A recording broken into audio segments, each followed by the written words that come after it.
करेंगे differential wheel and axle. ठीक है, इसके पहले क्लास में हम सिंपल व्हील एंड एक्सल का डिस्कशन किए हैं, उसका वीडियो हमारे चैनल सोनल एजुकेशन पे अपलोड कर दिया गया है। इस चैनल पे इंजीनियरिंग ग्राफिक्स और इंजीनियरिंग मैकेनिक्स दोनों सब्जेक्ट का वीडियो यूनिट वाइज प्लेलिस्ट बना दिया गया है, आप उसको देखें और अपने फ्रेंड सर्कल में उसको शेयर करें, लाइक करें और चैनल को ज़्यादा से ज़्यादा सब्सक्राइब करें। Thank you. आज हम लोग स्टार्ट करेंगे student differential wheel and axle. ये जो डिफरेंशियल व्हील एंड एक्सल और सिंपल व्हील एंड एक्सल जो है आपके थ्योरी सब्जेक्ट के साथ साथ आपका इंजीनियरिंग मैकेनिक्स का लैब भी होता है, उसमें भी लैब का है। अगर आपका ये पोर्शन सही है तो अगर आपके फाइनल एग्जाम जब आप एग्जाम देंगे एक्सटर्नल एग्जाम लैब का देंगे, हो सकता है कि आपका एक्सपेरिमेंट आपका डिफरेंशियल व्हील एंड एक्सल आ जाए, तो वहां पे आपको वह काम करेगा जिस तरह से यहाँ बताया जा रहा है, उसका डायग्राम, उसका वर्किंग क्या है, वो सारा चीज उसमें मैकेनिकल एडवांटेज और एफिशिएंसी फाइंड आउट करने का वही आप वहां पे आपको करना होगा और आप आसानी से अच्छा मार्क्स ला सकते हैं। तो ठीक है, आज हम स्टार्ट करें डिफरेंशियल व्हील एंड एक्सल। देखिए ये जो हमारा सेटअप है डिफरेंशियल व्हील एंड एक्सल का, ठीक है, ये हमारा जो है एक्सपेरिमेंटल सेटअप है जिसमें हम लोग एक्सपेरिमेंट करते हैं। ठीक है, इसमें जो है आपको जैसे आप एक्सल एंड व्हील पढ़े थे, वहां पे भी जो आप यहाँ पे ये जो बड़ा वाला होता है इसको हम लोग व्हील बोलते हैं, और यहाँ पे जो डिफरेंशियल है मतलब यहाँ पे डबल एक्सल है। एक जो एक्सल है ये है और दूसरा जो एक्सल है ये हमारा ये एक्सल। ठीक है, डिफरेंशियल व्हील एंड एक्सल में एक व्हील होता है और दो एक्सल होता है। ठीक है, जो एक व्हील और दो एक्सल जो होते हैं वो सेम शाफ्ट पे माउंटेड होते हैं। ये जो आप देख रहे हैं ये जो हमारा है शाफ्ट है। ठीक है, और ये जो सपोर्ट होता है बेयरिंग सपोर्ट होता है, जो हम यहाँ पे ये जो आप देख रहे हैं सपोर्ट, ये वाला और ये वाला पोर्शन ये बेयरिंग सपोर्ट है। बेयरिंग सपोर्ट इसलिए दिया जाता है कि जो हमारा फ्रिक्शन हो कम से कम हो, फ्रिक्शन को मिनिमम करने के लिए हम लोग इसको बेयरिंग सपोर्ट देते हैं। उसके बाद आप यहाँ पे जो देख रहे हैं ये साइड और ये साइड, ठीक है, ये हमारा वेट होता है। यही हम लोग एक्सपेरिमेंटल सेटअप में करते हैं कि जैसे जैसे एफर्ट को बढ़ाते हैं वैसे वैसे लोड को भी बढ़ाना पड़ता है। ठीक है, हमने बताया था कि जो व्हील होता है व्हील में हम लोग एफर्ट को अप्लाई करते हैं, एफर्ट अप्लाई करते हैं व्हील पे, और जो हमारा एक्सल होता है एक्सल पे हम लोग लोड को क्या करते हैं अप्लाई करते हैं। ठीक है, जैसे आपको देखने से पता चल रहा होगा कि एफर्ट जो है लोड के कंपैरिजन में बहुत कम है। ये आप जो देख रहे हैं मैग्नीट्यूड, जब आप लैब करने गए होंगे तो ऐसा आपको ब्लॉक मिला होगा, उसमें 100 ग्राम 50 ग्राम 150 ग्राम 200 ग्राम का डिफरेंट वेट इस तरह का मिलता है, और उसको हम लोग वेरी करके 5 डाटा क्या करते हैं कलेक्ट करते हैं। ठीक है, ये जो हमारा है जिसमें कि जो व्हील का जो डायरेक्शन है यहाँ पे जो है ये आप ये वाला पोर्शन देखिए, ये वाला पोर्शन जो व्हील में है या एक्सल में जो है हमारा स्ट्रिंग क्या होता है बाउंड होता है राउंड में। ठीक है, वो भी अपोजिट डायरेक्शन में एक्सल और व्हील में। यहाँ पे दो एक्सल है तो यहाँ पे डायरेक्शन चेंज करने के लिए यहाँ पे एक पुल्ली लगाया गया है, जैसा कि आप डायग्राम में आप देख पा रहे होंगे। ठीक है, और इस दोनों के डायरेक्शन से अपोजिट डायरेक्शन भी किसका होता है व्हील का होता है। ये हमारा पूरा वर्किंग प्रिंसिपल है, कैलकुलेशन इस तरह से करते हैं। अब ये जो हमारा है यहाँ पे जब वैसा फिगर तो आप बना नहीं पाएंगे एग्जाम में। ठीक है, जब आपको अगर हो सकता है कि पूछ दिया जाए कि डिफरेंशियल व्हील एंड एक्सल जो है डिफरेंशियल व्हील एंड एक्सल का आप एक्सप्रेशन निकालिए या उसका मैकेनिकल एडवांटेज निकालिए या वेलोसिटी रेशियो निकालिए, तो उस कंडीशन में आप 3D फिगर नहीं बना पाएंगे। ठीक है, उस कंडीशन में आप 2D फिगर बनाइएगा और 2D फिगर हमारा ऐसा बनेगा। ठीक है, अब 2D फिगर बनेगा तो यहाँ पे आप देख रहे होंगे कि इस तरह का डायग्राम है जहाँ पे ये हमारा जो है व्हील को रिप्रेजेंट कर रहा है जो कि सबसे बड़ा होता है, दूसरा है जो एक्सल को रिप्रेजेंट करता है और सीधी जो है हमारा एक्सल को रिप्रेजेंट करता है। एक्सल में खास बात है कि एक जो एक्सल होता है बड़ा होता है, दूसरा क्या होता है छोटा होता है, यानी कि एक का डायमीटर ज्यादा होता है, दूसरा का डायमीटर कम होता है। ये जो हम स्ट्रिंग जो बाउंड करते हैं ना, देखिए यहाँ पे और यहाँ पे एक ही स्ट्रिंग है, ठीक है, एक्सल 1 और एक्सल 2 में एक ही स्ट्रिंग है। खास बात है कि ये अगर इसमें एंटी क्लॉकवाइज है तो इसमें जो रोटेशन होगा स्ट्रिंग का वो क्लॉकवाइज होगा, या फिर इसमें अगर क्लॉकवाइज है तो इसमें एंटी क्लॉकवाइज होगा। उसके बाद हम क्या करते हैं कि एक स्ट्रिंग का जब एक्सल सिंपल एक्सल में देखे थे तो उसका एक एंड ही एक्सल पे फिक्स होता था, दूसरा एंड फ्री होता था लोड लटकाने के लिए। मगर इस वाले में डिफरेंशियल व्हील एक्सल में स्ट्रिंग का दोनों छोर जो होता है, एक छोर जो होता है एक एक्सल पे होता है और दूसरा छोर दूसरे एक्सल पे होता है, और उसके बीच में हम एक पुल्ली लगाते हैं और पुल्ली से बेड को क्या करते हैं लटकाते हैं ताकि वो ऊपर जाए रिजल्टेंट।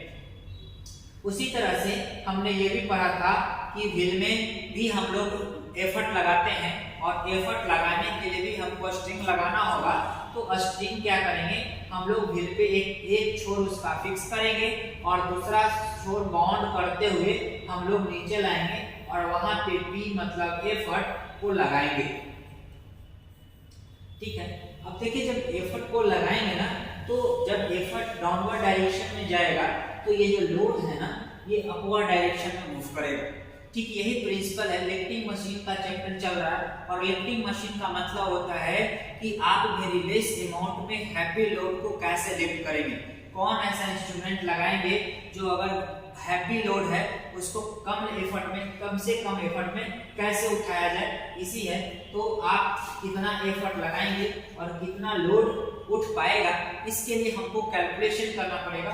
और उसी कैलकुलेशन को बढ़ाने के लिए हम लोग यहाँ पे देखिए कुछ नोमेनक्लेचर है, कुछ अजम्पशन मानना पड़ता है कि अगर ये व्हील है, ठीक है, ये अगर हमारा व्हील है तो व्हील का डायमीटर क्या है कैपिटल डी है।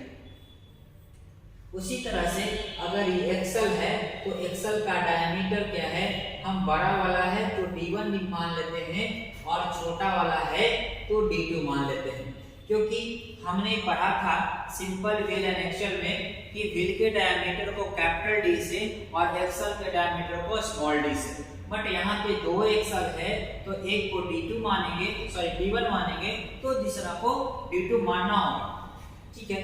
ये हमारा अब इसी जो जिस बात का चर्चा किए इसी को ये सारा लैंग्वेज में लिखा है, एक बार पढ़ देते हैं। It is an important form of simple wheel and axle, ठीक है, या इम्प्रूव्ड फॉर्म है, ठीक है। सिंपल व्हील ही है मगर ये क्या है इम्प्रूव्ड फॉर्म है, उसका नया वर्जन है। जैसे मोबाइल खरीदते हैं ना तो नया वर्जन आता है, उसी तरह से हमारा ये जो वर्जन है ये सिंपल व्हील एंड एक्सल है मगर उसका इम्प्रूव्ड फॉर्मेट है, in which the velocity ratio is identified with the help of load axle. Figure जो आप पहले अभी दिखाए हैं वही है। In so differential wheel and axle का जो हमने डायग्राम अभी बताया है, कहता है कि in this case the load axle BC is made up of two parts of different diameter। BC मतलब जो हमारा डिफरेंशियल व्हील एंड एक्सल में जो एक्सल पार्ट है, दो एक्सल लगाए हैं और एक एक्सल B है और दूसरा एक्सल C है, उसी को बोला है कि डायमीटर दोनों का क्या है अलग अलग है, दोनों का डायमीटर सेम नहीं है।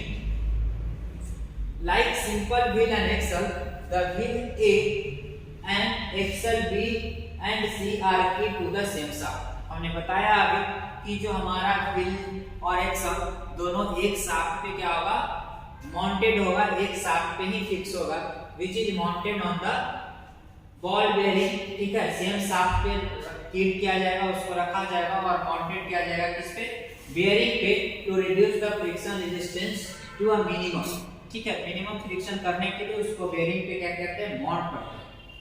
The effort string is mounted around the wheel A, ठीक है। जो भी हमारा एफर्ट होता है वो किस पे लगता है व्हील पे लगता है। हमने खूब बताया है कि एफर्ट जब लगेगा तो व्हील पे लगेगा। And another string bound round the axle B which after passing around the pulley. ठीक है, अभी हमने एक फिगर में देखा था कि एक्सल बी और एक्सल सी के बीच में जो स्ट्रिंग आ रहा है उसमें एक पुल्ली लगाया जा रहा है। इस पुल्ली की बात कर रहे हैं, इस पुल्ली की बात कर रहे हैं और इस पुल्ली की बात कर रहे हैं। ठीक है, ये पोर्शन बी और सी के बीच में क्या है, एक पुल्ली लगा है, इसी का हम लोग बात कर रहे हैं। तो round the pulley to which the weight W is attached. ठीक है, जिसमें is bound around the axle C in opposite direction to that of the axle B। हमने बताया था कि B और C जो दो एक्सल है उसके बीच का जो बॉन्डिंग होगा स्ट्रिंग का वो अपोजिट डायरेक्शन में होगा। ठीक है, care being taken to bind the string on the wheel A and axle C in the same direction। ठीक है, अब कह रहा है कि जो हमारा एक्सल यहाँ पे केयर पे क्या है, कह रहा है कि जो डायरेक्शन A का होगा उसी डायरेक्शन में C होगा। ठीक है, ये एंटी क्लॉकवाइज होगा, ये क्लॉकवाइज होगा तो एंटी क्लॉकवाइज होगा। ठीक है, अगर ये क्लॉकवाइज है, ये एंटी क्लॉकवाइज है तो एंटी क्लॉकवाइज ये होगा। मतलब व्हील का और एक्सल का, एक किसी भी एक्सल का जो होगा उसका हमारा डायरेक्शन क्या होगा, सेम होना चाहिए। उसका डायरेक्शन क्या होना चाहिए, सेम होना चाहिए। यही बोला है कि opposite direction to that of care being taken bind the string on the wheel A and axle C in the same direction। ठीक है, C और A का हमारा जो डायरेक्शन होना चाहिए वो सेम होना चाहिए। as a result of this when the string unbound from the wheel A। ठीक है, जब अगर सेटअप बनाएंगे मतलब है कि अगर एक्सल C और व्हील का डायरेक्शन सेम रखेंगे तो अगर हम एफर्ट लगाएंगे डाउनवर्ड डायरेक्शन में तो हमारा वेट क्या होगा, ऊपर की ओर जाएगा। ऐसा ही रिजल्ट आएगा। when the string unwound from the wheel A the other string will unwind from the axle C but it bind on the axle B as shown in the figure।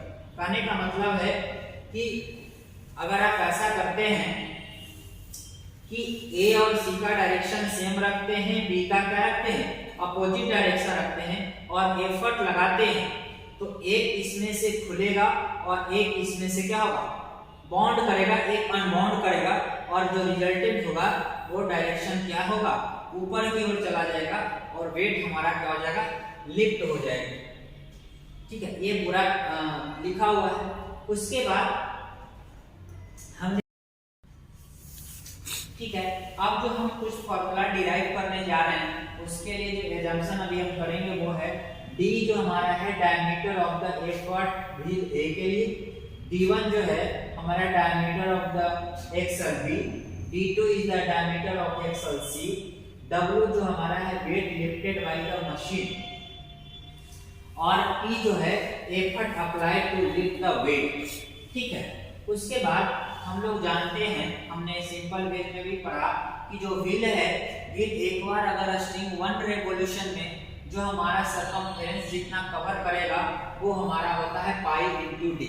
यही लिखा है कि we know that the displacement of the effort in 1 revolution of wheel क्या होगा, पाई D होगा।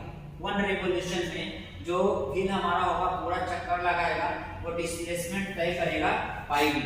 But length of the string उसके बाद which will bound on the axle wheel in 1 revolution. तो कहता है कि बॉन्ड कितना करेगा, कौन सा, बी। बी जो होगा वो बॉन्ड करेगा पाई d1। ठीक है, और अनबाउंड जो करेगा वो d2। ठीक है, अब अनबाउंड करेगा, यहाँ पे आप देखिए कह रहा है कि ये जो हमारा A है, B और C है, तो B क्या करेगा, अनबाउंड करेगा और C क्या करेगा, ये बॉन्ड करेगा। मतलब एक खुलेगा और एक क्या करेगा, उसमें बाउंड होगा। ठीक, यहाँ पे देखिए the length of the string will be unbound, मतलब अनबाउंड होगा from the axle C, C में अनबाउंड होगा इन 1 रेवोल्यूशन। तो क्या होगा, पाई d2 पाई d2।